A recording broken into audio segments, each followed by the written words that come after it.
Padre Celestial, queremos darte gracias, Señor, por la bendición que nos das de poder reunirnos esta mañana para estudiar tu palabra.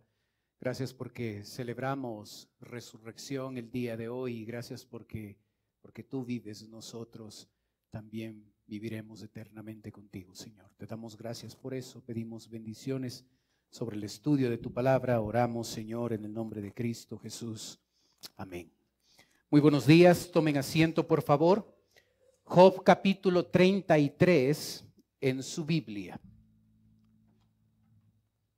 Job capítulo 33, por favor.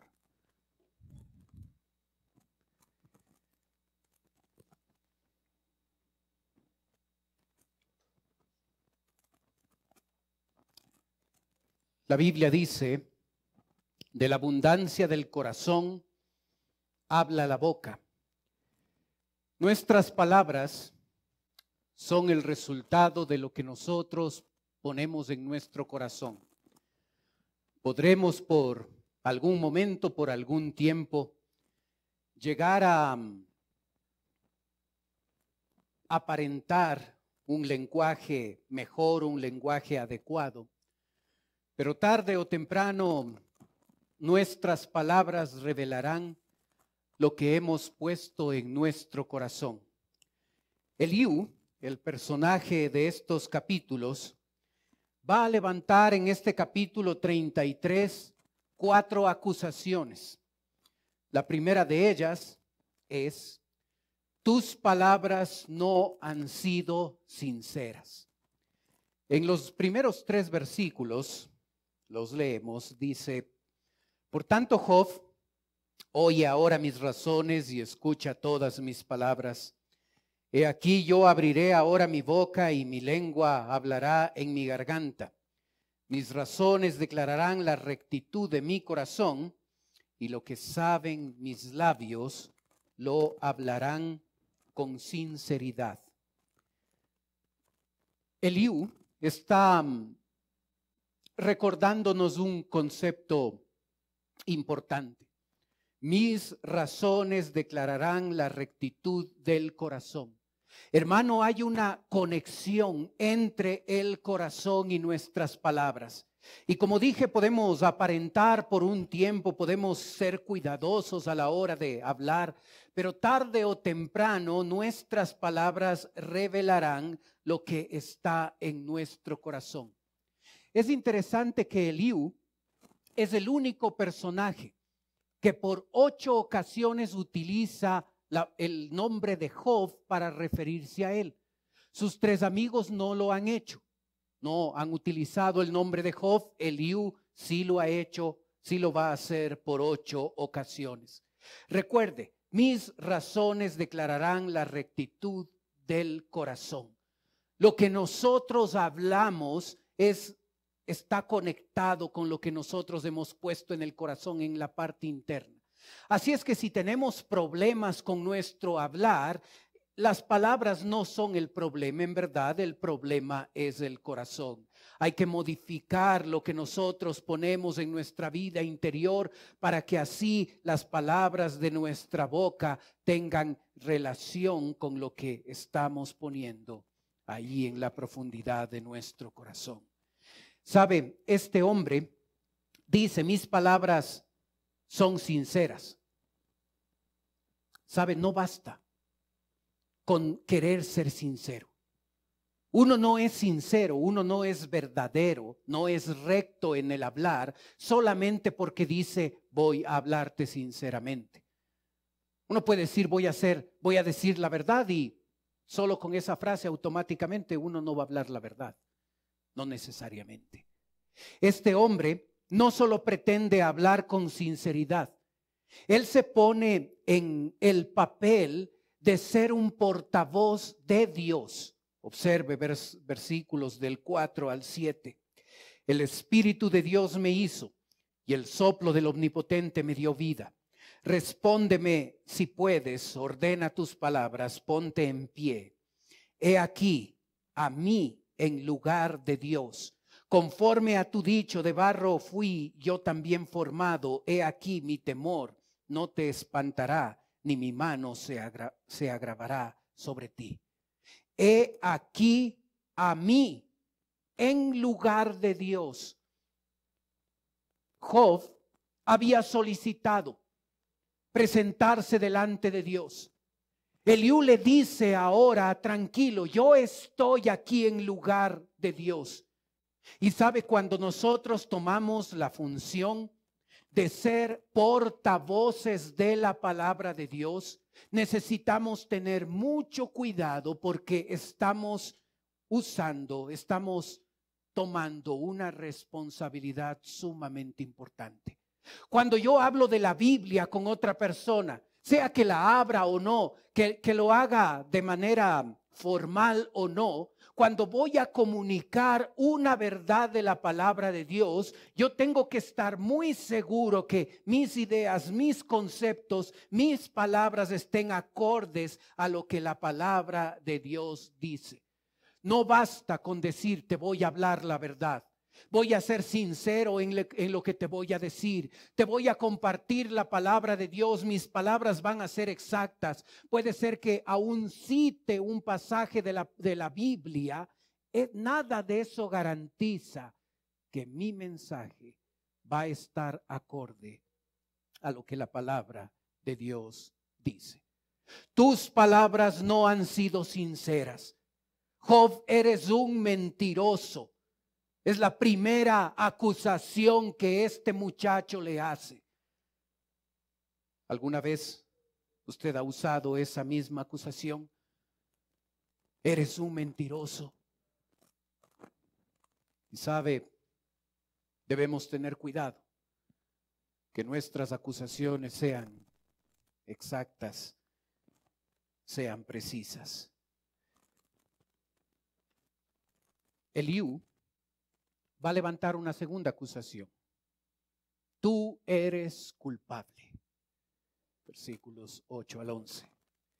De cierto tú dijiste a oídos míos, y yo oí la voz de tus palabras que decían, yo soy limpio y sin defecto. Soy inocente y no hay maldad en mí. He aquí que él buscó reproches contra mí y me tiene por su enemigo. Puso mis pies en el cepo y vigiló todas mis sendas. Observa lo que, según Eliú, Job ha dicho. Job ha dicho, verso 9, yo soy limpio y sin defecto. Eliú le está citando a Job. Soy inocente y no hay maldad en mí. He aquí que Dios buscó reproches contra mí y me tiene por su enemigo. Puso mis pies en el cepo, en la parte más segura de la prisión, y vigiló todas mis sendas. Según Eliú, este hombre, Job, está diciendo que es inocente.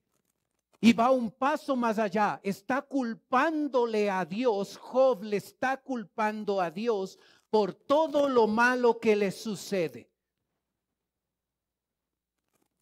Capítulo 6, capítulo 9, capítulo 10, capítulo 13, capítulo 16, capítulo 23, capítulo 27, capítulo 31, entre muchos otros pasajes, Job ha dicho, soy inocente.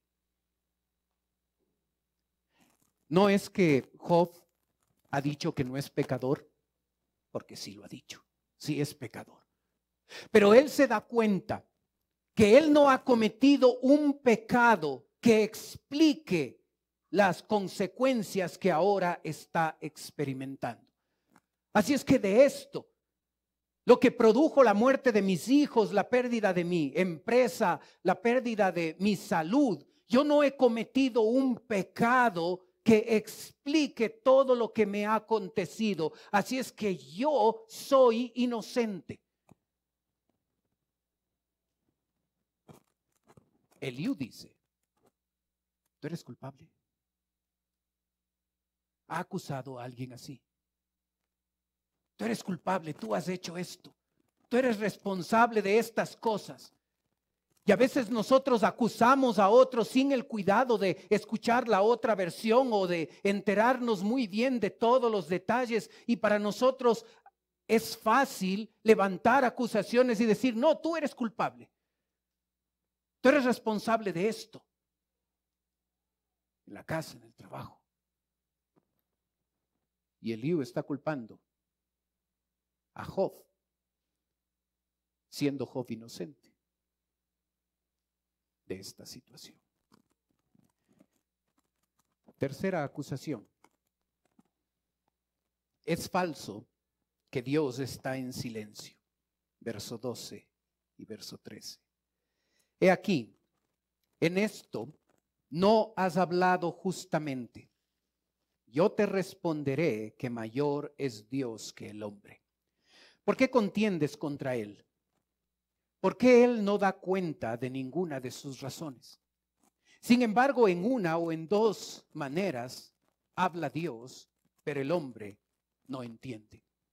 Algo que debemos darnos cuenta es que a los tres amigos, y le incluimos a Eliú, es que entre todo lo que ellos dicen hay cosas que no son ciertas y hay cosas que sí son verdaderas. Cuando Eliú dice aquí, ¿por qué contiendes contra él? Tiene razón. Job se ha puesto en el papel de no entender su situación y le está responsabilizando a Dios por lo que le sucede. Cuando Eliú dice, porque él no da cuentas de ninguna de sus razones, Eliú tiene razón. Dios no da cuenta de lo que él hace. Si tú y yo estamos pasando por una circunstancia difícil en nuestra vida, no esperemos explicaciones de Dios. Él es Dios. Él no tiene la obligación de explicar lo que Él hace y lo que Él permite. Eliú tiene razón. Eliú le confronta a Job diciéndole que Dios no está en silencio. Job ha orado a Dios y para Job la respuesta ha sido silencio. Entre las cosas difíciles que Job está experimentando, Job ha experimentado el silencio de Dios. Dios no responde, Dios no contesta a las oraciones de Job. Job probablemente se sentía descuidado, desprotegido de Dios porque Dios no contesta. Eliú dice, Dios por lo menos nos habla a nosotros de tres maneras. Versículos 15 y 16, la primera manera en que Eliú dice que Dios habla. Por sueño, en visión nocturna. Cuando el sueño cae sobre los hombres, cuando se adormecen sobre el lecho, entonces revela al oído de los hombres y les señala su consejo. ¿Sabe? Eliú dice, Dios te aconseja a ti a través de sueños, a través de visiones. En el Antiguo Testamento nosotros observamos que esta forma era habitual de parte de Dios para comunicarse con algunas personas. Los sueños, las visiones, era la forma, era la manera en que Dios usaba para comunicarse con otros. Génesis 28, Génesis 41, Números 12, Jueces 7, Daniel 4, Mateo 2, algunas de las citas donde Dios muestra que Él usó sueños y visiones para comunicarse con las personas. Una segunda forma de comunicarse es a través del sufrimiento. Y probablemente esta es la mejor, quizás la única, o casi la única, contribución importante que Eliú hace. Cómo Eliú le enseña a Job que el sufrimiento es una forma en la que Dios se comunica con las personas.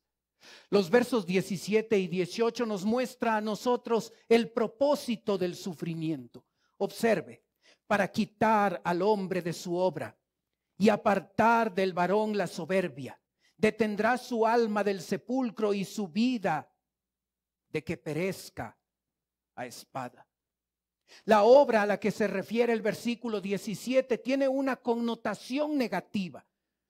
Por eso otras versiones de la Biblia rescatan ese concepto y traducen el versículo 17 de esta forma: para apartarnos de hacer lo malo y alejarnos de la soberbia. El propósito del sufrimiento es nuestra perfección. Sea que Dios envíe un sufrimiento, sea que Dios permite una circunstancia difícil en nuestra vida, el objetivo de los problemas, de las dificultades en nuestra vida es nuestro perfeccionamiento. Para apartarnos de hacer lo malo y alejarnos de la soberbia. Dios va a confrontar a Job en los capítulos finales. Y una de las cosas que le va a confrontar a Job va a ser de su soberbia. Tenía un problema de orgullo Job. Y aquí Eliú destaca ese hecho. Se da cuenta de ese detalle en el carácter de Job. Y le dice: los sufrimientos te hacen apartar de lo malo, te alejan de la soberbia. En los sufrimientos son los momentos donde más vulnerables estamos, donde tenemos más posibilidades de aprender a depender de Dios, porque nos damos cuenta que no podemos. Dios permite el sufrimiento para sacar lo mejor de nosotros, para perfeccionarnos. A ninguno de nosotros nos gusta sufrir. Pero cuando lo hacemos adecuadamente, cuando tenemos sumo gozo, cuando nos hallamos en diversas pruebas, como lo dice Santiago 1, aprovechamos esas circunstancias difíciles para nuestro provecho. El autor de Hebreos, del libro de Hebreos, diría: es verdad que ninguna disciplina al presente parece ser causa de gozo, sino de tristeza, pero después da fruto apacible de justicia a los que en ella han sido ejercitados. Ninguna disciplina al presente parece ser causa de gozo. Por supuesto. No nos gusta ser disciplinados, no nos gusta ser castigados, no nos gusta sufrir.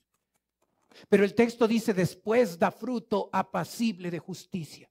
Cuando nosotros reaccionamos adecuadamente a los problemas, a las dificultades, con sumo gozo, cuando entendemos el propósito atrás de los problemas y nos sometemos a Dios y le permitimos a Dios obrar y transformar nuestra vida, esos problemas pueden cambiarnos, pueden hacernos crecer espiritualmente.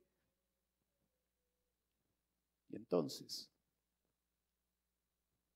podremos experimentar fruto apacible de justicia. Eliú va a poner un ejemplo. No sabemos si está pensando en Job o está pensando en algún otro enfermo. Pero en el verso 19 dice: también sobre su cama es castigado con dolor fuerte en todos sus huesos, que le hace que su vida aborrezca el pan y su alma la comida suave. Su carne desfallece de manera que no se ve, y sus huesos que antes no se veían aparecen. Su alma se acerca al sepulcro y su vida a los que causan muerte. Otra versión de estos versículos dice: otra vez Dios emplea el dolor para disciplinar a la gente en su lecho de enfermo. Con dolores incesantes de sus huesos, ellos pierden el apetito, no desean ni la comida más deliciosa, su carne se consume y son puro hueso. Están a las puertas de la muerte. Los ángeles de la muerte los esperan. ¿Sabe? El sufrimiento tiene un propósito. Y cuando nosotros entendemos esa verdad, cuando nosotros comprendemos que Dios sí nos habla a través de los problemas, a través de las dificultades, vamos a poder tomar esos problemas difíciles, complicados que nos afligen y entender que hay un propósito más grande y es nuestro perfeccionamiento. Es lo que Dios pretende hacer. Dios habla a través de sueños, dice Eliú. Dios habla a través del sufrimiento. Y en el verso 23, Dios habla a través de los ángeles. Si tuviese acerca de él algún elocuente mediador, muy escogido, que anuncie al hombre su deber.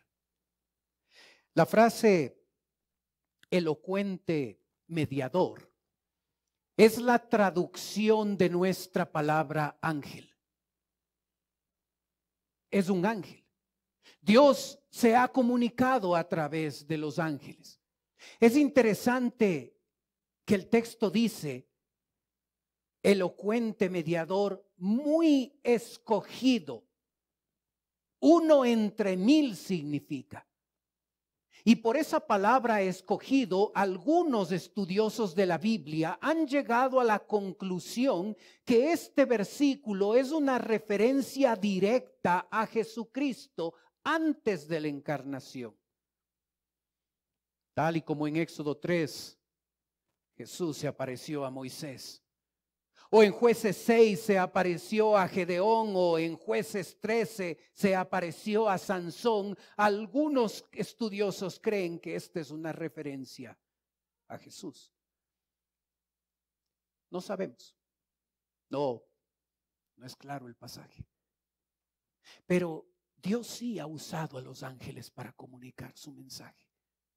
Así es que lo que Eliú está diciendo es lo que en ese tiempo se acostumbraba. Los sueños, las visiones, el sufrimiento y los ángeles son instrumentos, son formas en que Dios se ha comunicado con el hombre. Pero sabe, a lo largo de la historia, esa comunicación con Dios cambió.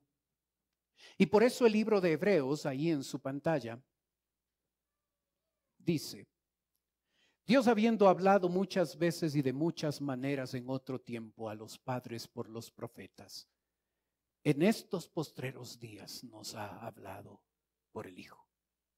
Observe el versículo. Dios, habiendo hablado muchas veces, en muchos fragmentos significa literalmente. Este libro no se completó de una sola. Poco a poco se fue escribiendo muchos fragmentos, muchas partes, hasta que finalmente este libro se completó. Y luego dice, y de muchas maneras. Dios ha usado los sueños, las visiones, los ángeles, ha utilizado aún los animales, a una burra para que le hable al profeta Baal. Dios ha utilizado diferentes medios para hablar con el hombre. Pero en el primer siglo algo pasó. Dios toma la decisión de restringir las diferentes formas que él usaba para comunicarse con el hombre.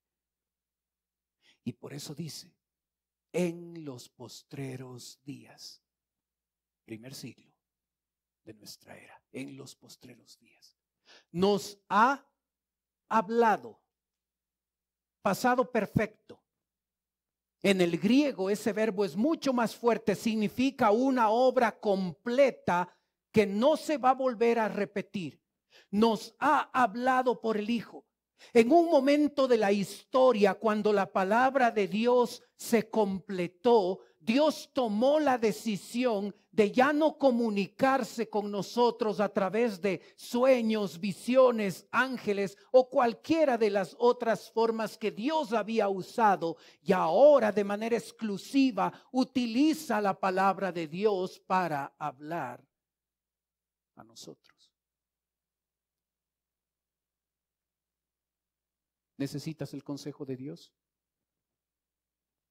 No busques un sueño.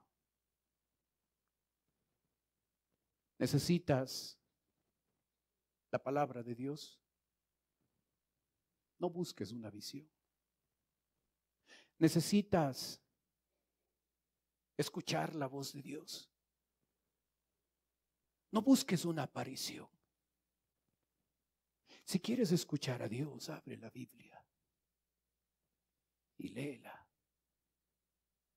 porque en los postreros días nos ha hablado por su Hijo la palabra viva.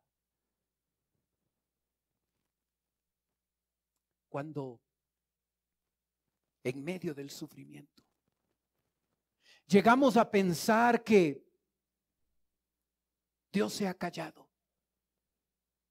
cuando llegamos a identificarnos con Job y experimentamos el silencio de Dios en nuestra vida, como Job lo estaba sintiendo, cuando él oraba y cuando él clamaba y aparentemente Dios estaba callado, era indiferente, estaba ausente. Cuando tú pasas por una dificultad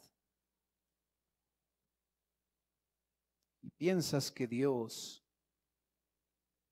está en silencio, lo único que debes hacer es abrir la Biblia y Dios te hablará. ¿Te das cuenta? Es falso, Job, que Dios esté en silencio.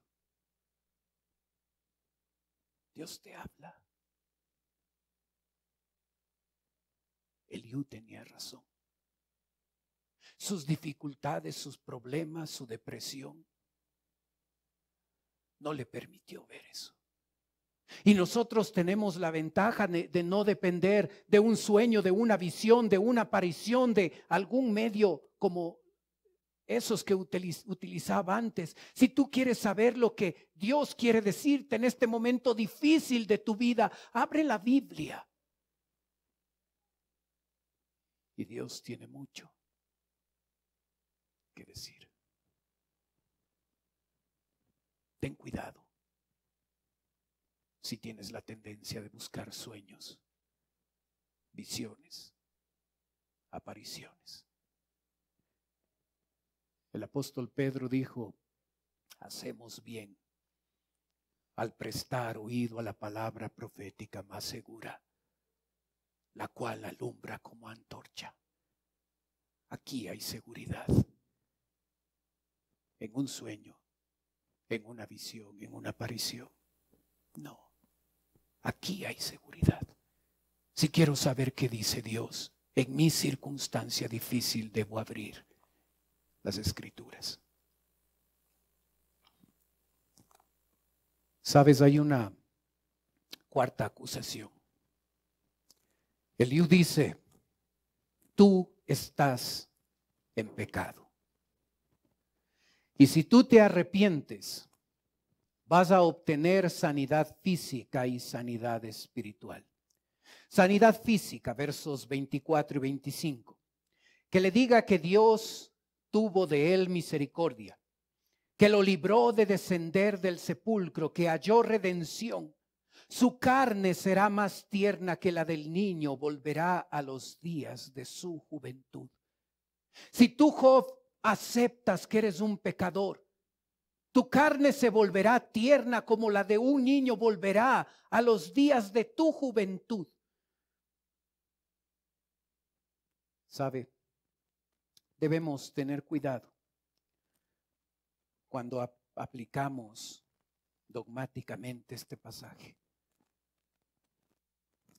Tenía dos personas que conocía ya hace muchos años, muy desordenados en torno a el aspecto sexual. Descubrieron que tenían SIDA. Recibieron a Cristo como su Salvador personal. Y se convirtieron en un matrimonio que fue de impacto, una evidencia de la gracia de Dios. Confesaron su pecado. Pidieron perdón. Pero hace algunos años murieron. El confesar el pecado no hace que automáticamente nos libremos de las consecuencias físicas. A veces sí. Dios es soberano. Él trata con sus hijos de manera individual. Pero no siempre. Y no siempre la enfermedad es consecuencia del pecado. A veces en este frío, cuando tu esposa te dice lleva chompa y no le haces caso y te enfermas, no es consecuencia del pecado, es que eres desobediente. A veces sí es consecuencia del pecado, pero otras veces no. Así es que cada caso debe ser analizado adecuadamente y es importante que no tomemos la imprudencia de Eliú de aplicar a toda situación el mismo caso, porque a veces la confesión de pecado no va a traer sanidad física. A veces sí, a veces no. Dios es el que decide eso. Pero sabes, algo que sí va a ocurrir, y podemos aplicarlo a todos los casos, es que cuando confesamos el pecado, sí vamos a llegar a obtener sanidad espiritual. Observa versículos 26 en adelante. Orará a Dios y éste le amará, y verá su faz con júbilo, y restaurará al hombre su justicia. Él mirará sobre los hombres y al que dijere pequé y pervertí lo recto, y no me ha aprovechado. Interesante esa palabra, aprovechado. No me ha castigado como merecía mi pecado, significa esa palabra. Dios redimirá su alma para que no pase al sepulcro, y su vida se verá en luz. He aquí todas estas cosas hace Dios 2 y 3 veces con el hombre para apartar su alma del sepulcro y para iluminarlo con la luz de los vivientes. ¿Observas las consecuencias espirituales de confesar el pecado? Orará, amará, júbilo, restaurará, redimirá, luz. Eliú tiene razón en que cuando una persona confiesa el pecado, su vida espiritual va a ser diferente. La parte en la que se equivoca Eliú es pensar que Job está en pecado porque no está. Así es que su aplicación es incorrecta, aunque la verdad que él enseña es cierta. Cuando nosotros estamos en pecado y nos volvemos a Dios y confesamos nuestro pecado y nos apartamos, la Biblia dice, alcanzaremos misericordia. Cuando nos volvemos a Dios y dejamos de andar lejos de Él. Cuando tú que estás en rebeldía te acercas a Dios, la vida va a ser distinta.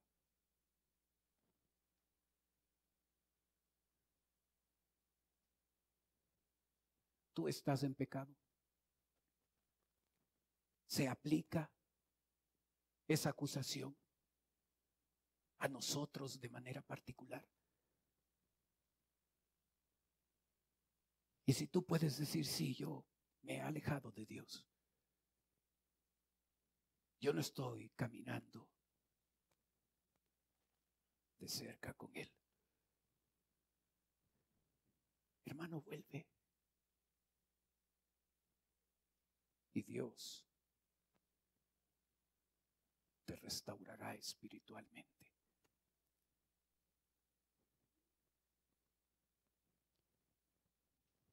¿Sabes?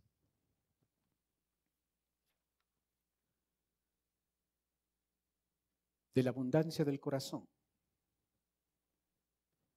habla la boca.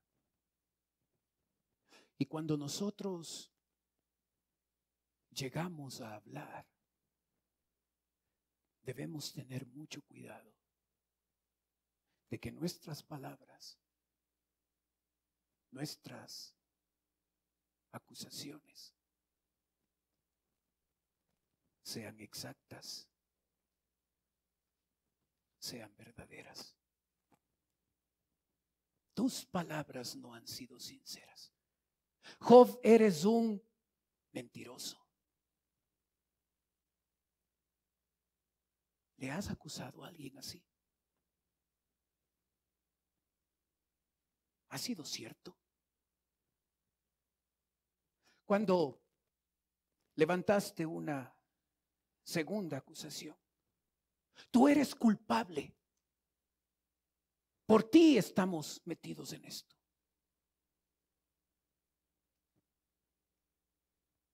¿Ha sido cierto? Cuando hemos dicho, tú eres pecador, tú estás en pecado, ¿ha sido cierto? Debemos tener cuidado cuando nos ponemos en ese rol de acusar a otros. De la abundancia del corazón habla la boca. Si te das cuenta que el problema está en las palabras tienen una conexión directa con el corazón, con la vida interior. Y si mis palabras no son lo que deben ser,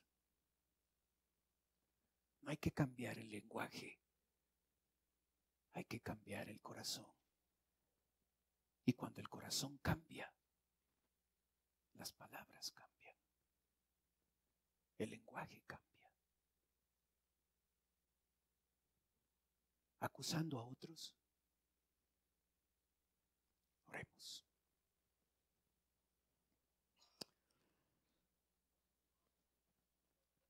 Padre Celestial, gracias Señor por tu palabra. Gracias por lo que aprendemos de este capítulo. Ayúdanos, Señor, a ser cuidadosos a la hora de hablar y darnos cuenta de que lo que necesita ser cambiado es nuestro corazón. A veces nuestras acusaciones se levantan contra ti.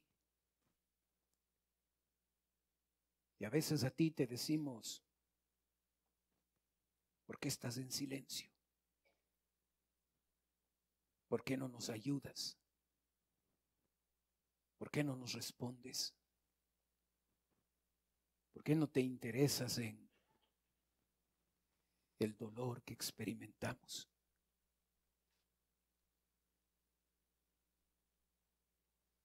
Cuando a veces sin darnos cuenta, tú nos estás hablando a través de los problemas. Ayúdanos a tener cuidado con las acusaciones que levantamos en contra de otros y en contra de ti. Gracias, Señor, por tu gracia, por tu amor, por tu misericordia.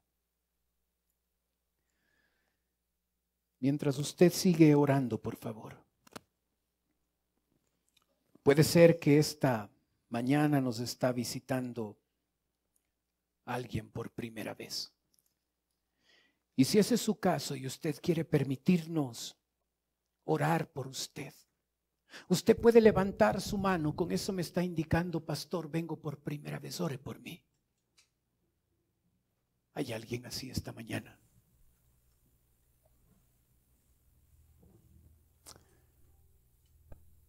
Padre Celestial, gracias por tu palabra. Ayúdanos a cambiar el corazón, a llenar, a saturarnos de tu palabra, para que el corazón se limpie y las palabras que abunden sean palabras que te dan gloria, te dan honra a ti, Señor. En Cristo Jesús oramos. Amén. Puestos de pie, cantemos, por favor.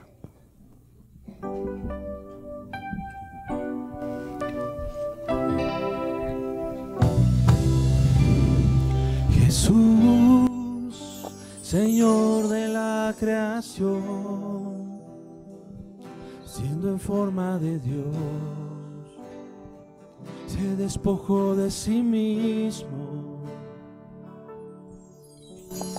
tomó la semejanza de hombre y siendo puro y sin mancha, entre nosotros vivió,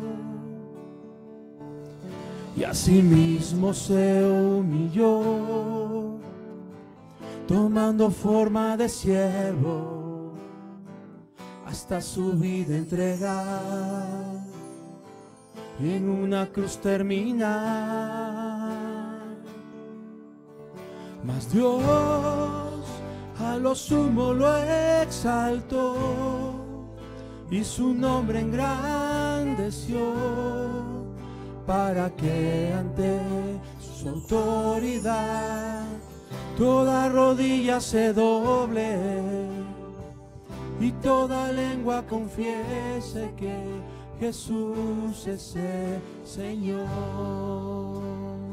Jesús, Jesús, Señor de la creación, siendo en forma de Dios, se despojó de sí mismo,